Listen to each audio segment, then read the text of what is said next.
brown. Okay, and that's the indication now that we're ready to go. We're ready to get it in the pan. Straight in.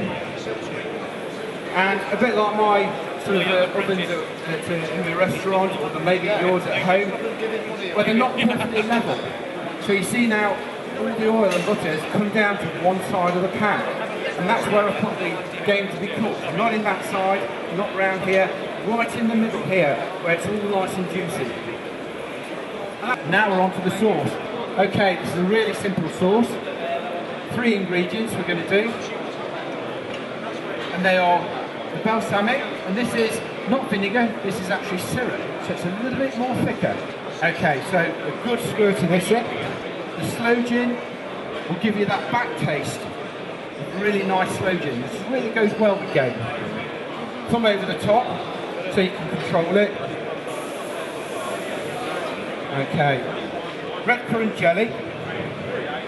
It's great for game. And we'll put a lovely glaze on the sauce. So when we put it around the plate, on the lovely white plate, you'll see that lovely shiny glaze. Welcome to Fiddle Raw Life Shooting News, and it's a great pleasure to be here with Ralph this morning. Now, Ralph, just to explain a little bit about your background, because I know you've got quite an interesting background with the colleges, and you teach. And how did you end up here with these guys? I mean, really, I've been shooting and fishing since I was 9 years old, you know, with the air rifles, and then moving up with the shotguns. And I've always shot, and I've always, you know, eaten one. I've taken everything home. Mum has cooked it and everything else. But then you get a bit more of a passion for it. Yeah. So going to college for 2 years, and then I've been abroad to St. Moritz and Germany. But then always coming back to England is my home. Sure. You know, and cooking game and shooting game is fantastic. Then buying the business 12 years ago, restaurant. Built that up, and then coming and joining BASC 3 years ago, and it's just really getting better and better. And it's meeting all these interesting people. And I was going to say, goodness me, the crowds around you today have just been phenomenal. I think everybody, so many questions coming in. Now, come on, what is it you like? What is it?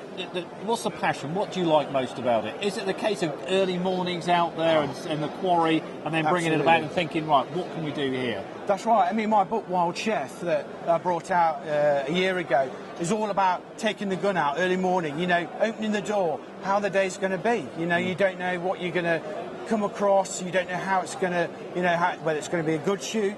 But then when the mist is there, you've got the gun under your arm, you're walking across the fields, and you see so many different things every day.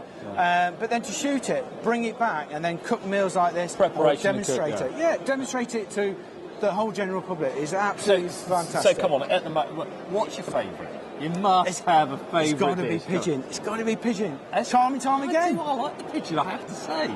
It is fantastic. It's so unique taste. The background and liver, you know, it's one of a kind, and it's great shooting. Really, really great shooting. And you're doing the farmers a real treat. Yeah, absolutely. So yeah, it is fantastic. For me, that is the ultimate. Yeah.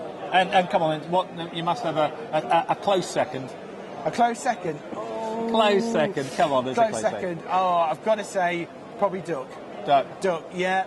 Really nice time of year to shoot them. September, you know, fantastic time.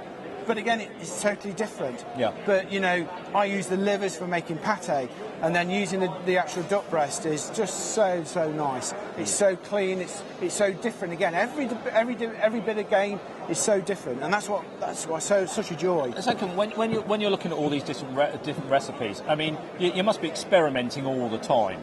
And any particular ingredients that you think you're using time and time again, and you're sort of building around that? Yeah, I'm a very much one for clean game, as in just game on its own, not with curries, not with spices, and then building your layers underneath. So it might be black pudding, it might be wild mushrooms, and building the layers underneath so you've got the game on top, then cut through all those layers of taste that go really well, you know, using sloe gins, and I sometimes make my own sloe gin, using chutneys and different sauces, just messing about all the time, using those ingredients, figs and apples, pears. It's fantastic. Very nice. Fantastic. Ralph, it's been a pleasure watching your work this morning, and it's got a lot of smiles on a lot of faces. Thanks very much indeed. Absolute pleasure. Thank you very much.